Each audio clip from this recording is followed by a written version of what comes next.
This is where Alma Desnuda rocked the stage at the Peace Festival just a few days ago.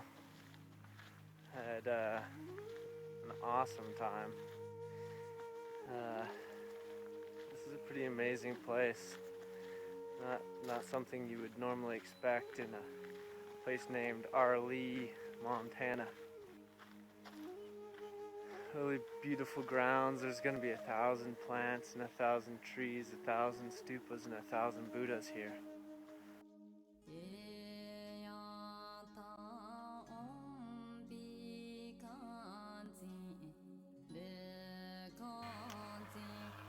I was at a class the other day in Hamilton, Montana, and this woman asked how she could become less attached to material things. And the first lady, she raised her hand, really beautiful woman, great eyes, you can tell she's very spiritual. She suggested that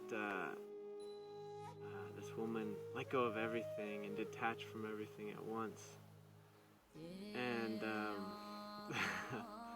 I don't know, the first thing that went through my mind was like, oh no, what is she telling her? Because I went through that stage. I studied a bit of Zen, and obviously not enough to really understand the full concept. And I just started detaching from everything, friends, material things, just everything in my life. And I went into a really deep depression. And it was because I hadn't taken the steps to let go of those attachments. You know, if you had grown up with Zen and that philosophy, I think, you know, you just naturally, go with that flow. But I'm an American, and it's a very difficult thing to just up and do one day. So, I kind of raised my hand and I just kind of suggested, I was like, well, how about you start small, just start in the here and the now with, what you have and where you're at. And like the example I gave her was to take something, she thought was pretty special and to gift that to someone. And to gift it to someone she knew would enjoy it and it would bring joy into their life.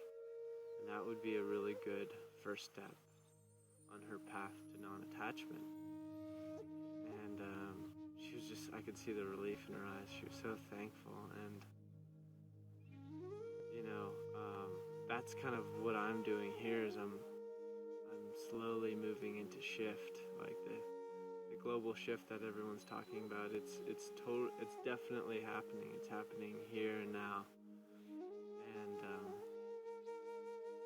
for some of us, it's happening quicker than others, and some of us have to gradually do it. Like I was talking to my buddy Zach, and he gave me a great example when I had told him about that story. He said, let's say you ask the question, what is my life purpose? And you gotta go 100 miles per hour. But you were only going, say, maybe 22 miles per hour. Would you get depressed? Would you just say, well, since I'm not going 100, I'm just gonna stop? You can't just expect to be going 100, just like you can't expect to be the best rock star ever or the top movie star just overnight or whatever, like that. And so he said, just do it gradually. Maybe in that here and now, that purpose, your purpose, if you're going 22 miles an hour and you believe your ultimate purpose is to go 100, just go 23 miles an hour, then 24, then 25, and just gradually, and just take each step as it comes. And I thought that was pretty special of him to say, because you know, I've had some pretty mighty goals in my life, and you know, I found myself trying to quit those goals, and because I wasn't maybe going 100, you know, I was like, oh, you know, if I'm not going 100, then I don't want to do anything. And thankfully, my goals have actually been stronger and so deeply seated that they won't let me quit. But, you know, I know a lot of people have been in the past disappointed by only going a certain speed when they know they have greater potential. And in scenarios like that, you know, the only thing you can do is to go that extra mile per hour.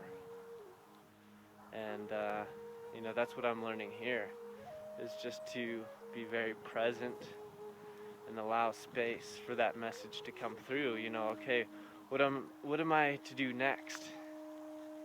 And by creating that space and focusing on nature or even images of enlightened beings, you know, whoever you feel that is, by creating space for that perfection to enter your life, you know, those messages will be provided for you. And it's so special and amazing and exciting that we're able to do that as human beings.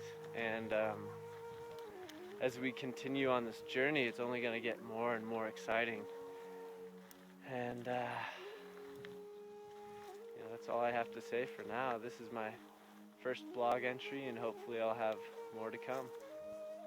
I'm just going to spend the rest of the evening enjoying this beautiful garden of 1,000 Buddhas.